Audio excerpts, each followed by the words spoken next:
My father owns a small delivery service that operates out of Farmington, New Mexico. We mostly deliver small packages out to the middle of nowhere that are too much of a hassle for the larger delivery companies to bother with. My dad is the only employee, and we have a few pickup trucks and a trailer. One day we got a delivery out to Window Rock, Arizona, on the Navajo reservation, about 2 hours from Farmington. My dad gets the call for the job while he's chilling with one of his Navajo friend, Travis, and his girlfriend. Travis mentions how he's got family in Window Rock that he hasn't seen in ages, and he suggests that they go with him. I was about 6 or 7 at the time, and it was the summertime, so Dad decides that we'll all go down together. He can do his delivery really quick, then while Travis sees his family, we can go and check out the Window Rock. We had to convoy in separate trucks since my dad's was loaded down with freight. We decided to bring along some walkie-talkies so we could communicate with one another. We spend our time in Window Rock. Everything is generally uneventful, and we start heading home along the old highway with my dad and I in front, and Travis and his girlfriend in the truck behind us. I honestly don't remember most of the Window Rock trip, but this next part I can never forget. We're somewhere on the highway between Window Rock and Gallup, New Mexico. It had just rained earlier in the day, and the road was kind of slick, so we were taking it pretty slow. On the left of the highway, there is nothing but sandstone cliffs, and on the right, there is a huge field separated from the road by a small barbed wire fence. We crest the top of this hill, and down at the bottom of it we see what appears to be a very large dog, sitting back on its haunches in the midst of the road, facing the cliffs. My dad calls over the radio, "Hey Trav, do you see that big dog?" Travis starts yelling back over the radio, "That is not a dog. Speed up right now and hit it." He seems to sound almost hysterical. He just keeps screaming into the talkie, "Hit it. You have to hit it. Please, please, hit that thing right now." So my dad starts to speed up, and as we get a bit closer, I can begin to see it a little more clearly. It's covered in this brown, wiry, matted hair that appears to have dried blood all over it. It's still facing the cliffs, but the moment our headlights hit it, it turns and looks at us, and it has a face.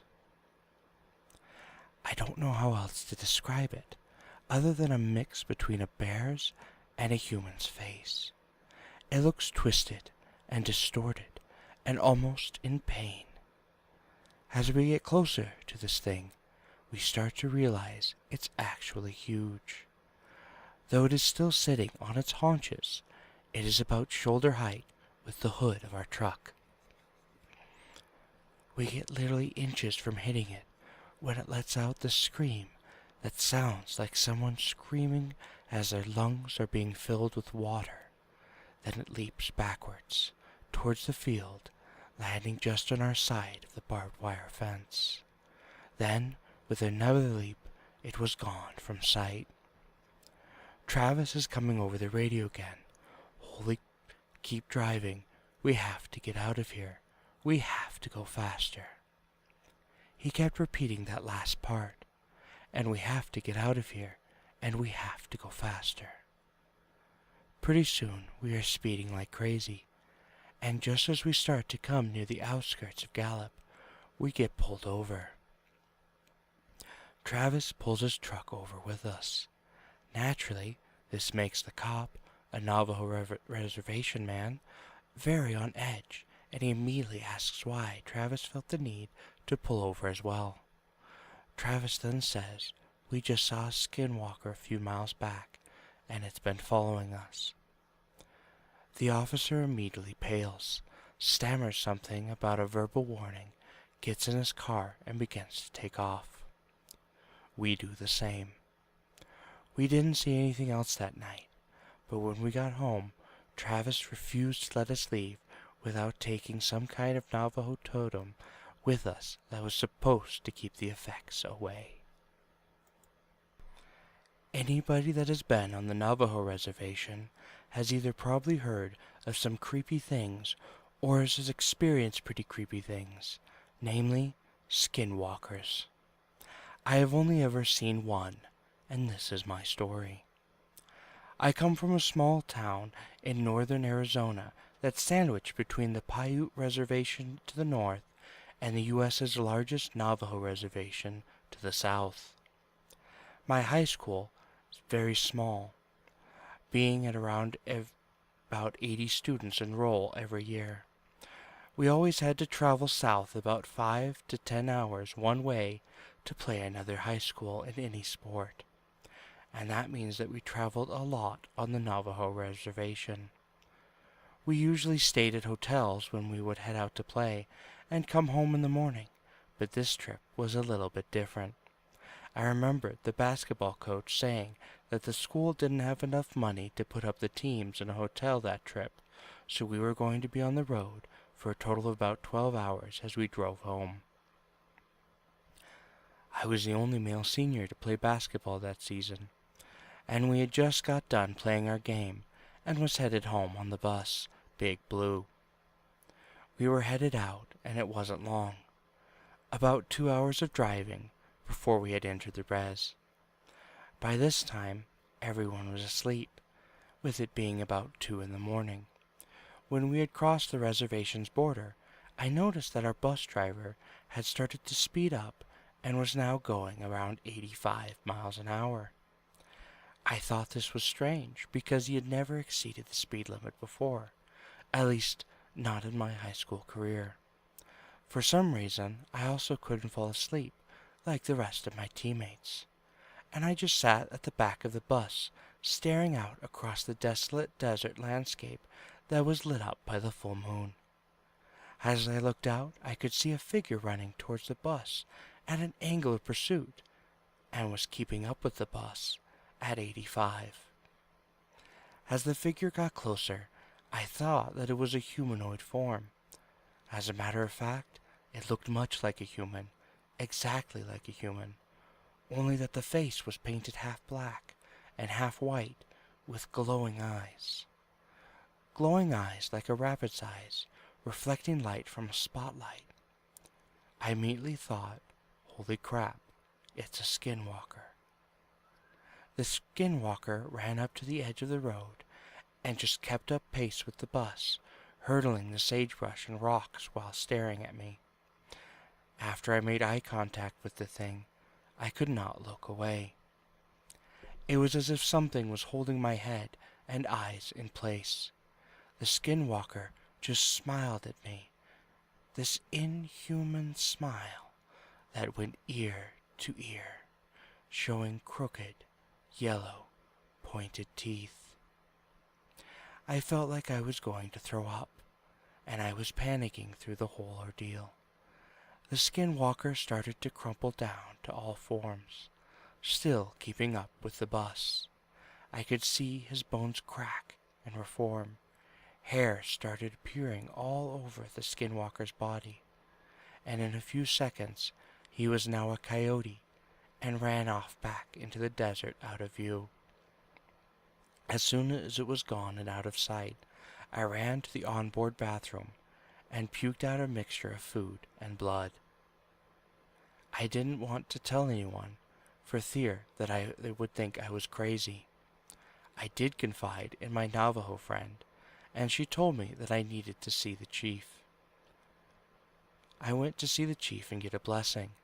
I saw him the next school day in the parking lot. He just came up to me and mumbled something in his Navajo language while waving a feathered scepter-like thing, turning around, got in his truck, and drove away. To this day, I haven't seen another skinwalker, but it might also be the fact that I moved far away from that town and reservation, and if I ever did have to go south, I go around, way around. This all happened about 5 years ago. One night, a few of my friends decided after a night of hanging out that we'd go on an adventure at about 3 a.m. We took a ride about 50 miles to this old Spanish ruin in New Mexico that was once the seat of the Inquisition in the area. I can't for the life of me remember what the place is called. So we jumped the front gate to the place and we start exploring. One of my friends brought a flute with him and he starts playing it, and about 3 seconds into his mediocre playing, something started screaming really, really loud on the tops of the long destroyed walls of the place. It was going from wall to wall really quick, screaming the most blood-curdling scream you'd ever imagined. We noped out of there, and one of my friends pissed his pants, and we drove for a few hours to Bandelier National Monument, where we had planned to camp out for the rest of the weekend. We got to Bandelier at approximately 6 or 7 and set up our camp. After a few hours just talking about what had happened at the ruins, I went to take a piss behind a probably only 300 feet from our camp. This is where everything starts to get a little fuzzy. I remember seeing 2 dust devils coming my way, and when I turned around again, 2 of my friends were there, and they were motioning me to follow them. I couldn't help but to follow them like I was being pulled behind them in shackles. I followed them for what seemed like 10 or 15 minutes, and then I snapped out of it. Those weren't my friends. They had bright red hair, with my friends' faces and cat-like eyes. Both of my friends were brunette. I stopped walking, and they looked at me with probably the most terrifying gaze I have ever seen. Monsters in the movies were nothing compared to this. I turned around and ran as fast as I could back the way I came from. After 5 minutes of a full sprint, I got back to the rock that I had pissed at and found our camp. Everyone was still there, still sitting around talking, and didn't even notice that I had gone. I told them what had happened with the look-alike skinwalkers, and we packed up everything and left within 10 minutes to get back to Albuquerque. I was a kid when this happened. My uncle and I were finishing up chopping and gathering firewood for my grandmother because it was getting dark, driving back on a dirt road at about 30 miles per hour. I had this awful sense of being watched. Before I could turn to look out my window, my uncle quickly shouted, "Don't." I completely froze. My heart felt like it was beating out of my chest, then completely stopped, and I heard a tap on my window. My uncle continued to speed up, and was loudly praying in our native language. I didn't know what was going on, and thought it was over till our truck suddenly dipped from the bed. My uncle then started saying, "Look at me," and "Don't turn away," over and over. Then I heard it again, tap, tap, from the window behind me. It was getting harder for me to breathe, and I wanted to cry. A minute or 2 passed, and the truck dipped again. My uncle looked around and sighed. It was quiet besides the truck and the road. He looked at me and said, "We will ask your father to do prayer in the morning, so the evil will forget our faces." I remember curling up on the seat and just staring at the radio, watching the time, listening to my uncle sing an old prayer till we got to my grandmother's house. I called my uncle because I had a nightmare about that night. We talked for it a bit, and he said, "I didn't ever see faces, just eyes, like brake lights that you see on the road. It watches you." Before hanging up, I tried joking with him about it. "Why didn't you step on the brake when it was in the back?" No laughter, and then just a pause. Because it wasn't alone.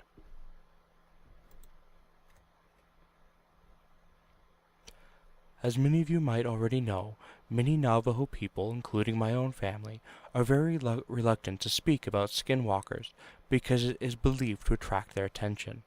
Well, I, however, grew up away from the Navajo Nation, and was very naive about the subject. When it came to skinwalkers, I was an absolute skeptic.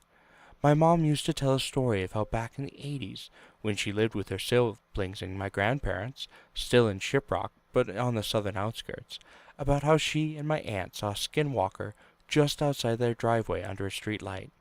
She described it looking as a black dog with dirty fur, a twisted noodle-like front leg, and these unnatural eyes with a soft burnt orange glow.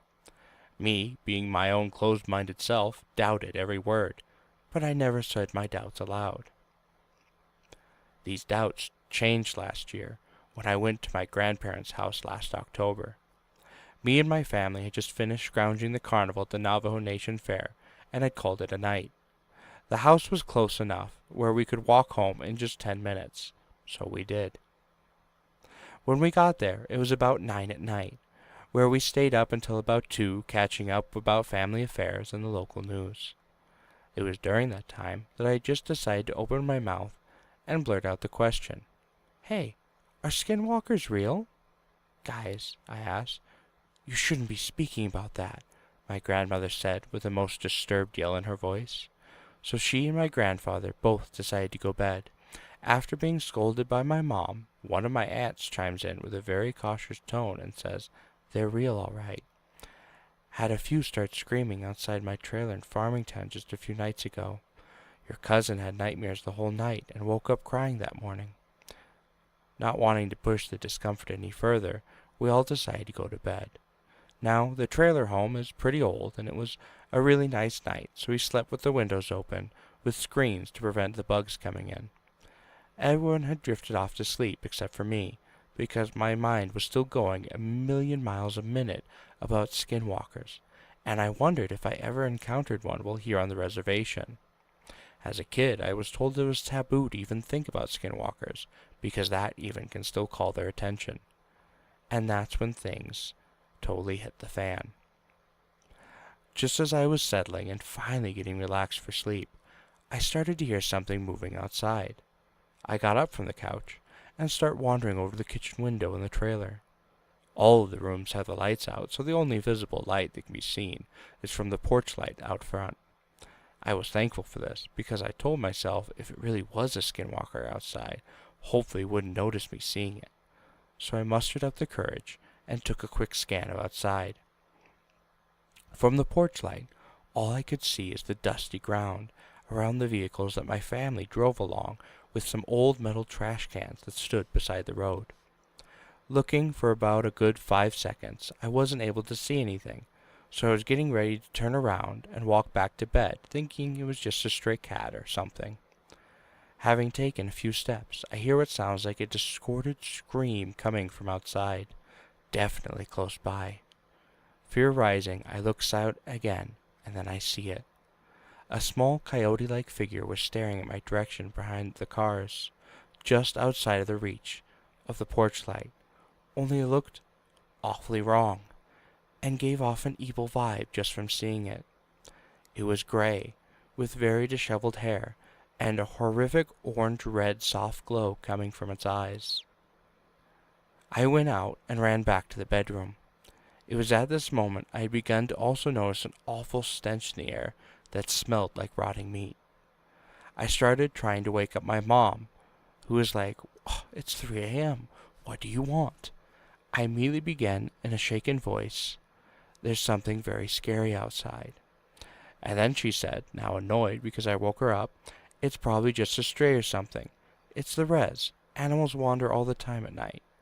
She obviously wasn't getting the drift, and so I screamed, "There's some Blair Witch project going on outside, Ma."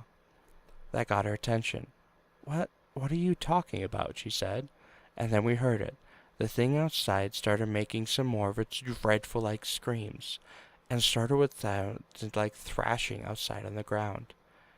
"Do you hear that? That's what I'm talking about."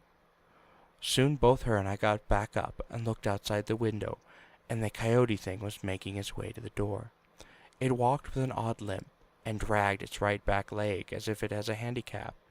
We could hear it start to scratch against the door, and make this odd muffled moaning sound. My mom went up and got my dad, and they both started to shout in Navajo all sorts of things, telling the thing to go away, and saying it was not welcomed here. All this commotion was enough to get the rest of the trailer truck, as they came out and into the hallway. The only thing my mom did was turn and say "Skinwalker," while proceeding to point at the door, with the noises outside still happening. Apparently, apparently they already knew exactly what to do, as my grandfather got out a handgun from a drawer and a bag of ashes. He goaded a few bullets and loaded them into gun, and went straight to the door, yelling out more Navajo that was too fast for me to comprehend. He swung open the door and fired twice. Nothing. The thing had managed to escape before my grandfather could put a bullet in it. "That's the fastest one I've ever seen," said my grandfather. Next thing you know, my aunts and parents are freaking out about what had just happened, saying stuff like, "What if it comes back tomorrow?" and "It saws us. Does that mean we're targets now?" Afterwards, my grandparents calmed everyone down, including myself, saying we would be fine, and we went to bed. Morning comes, and my grandparents call one of their neighbors to explain what happened. Apparently one of them was a medicine man who used to partake in yebishi, Navajo ceremonies used for healing and curing sicknesses, and came over to bless each family member and the grounds outside.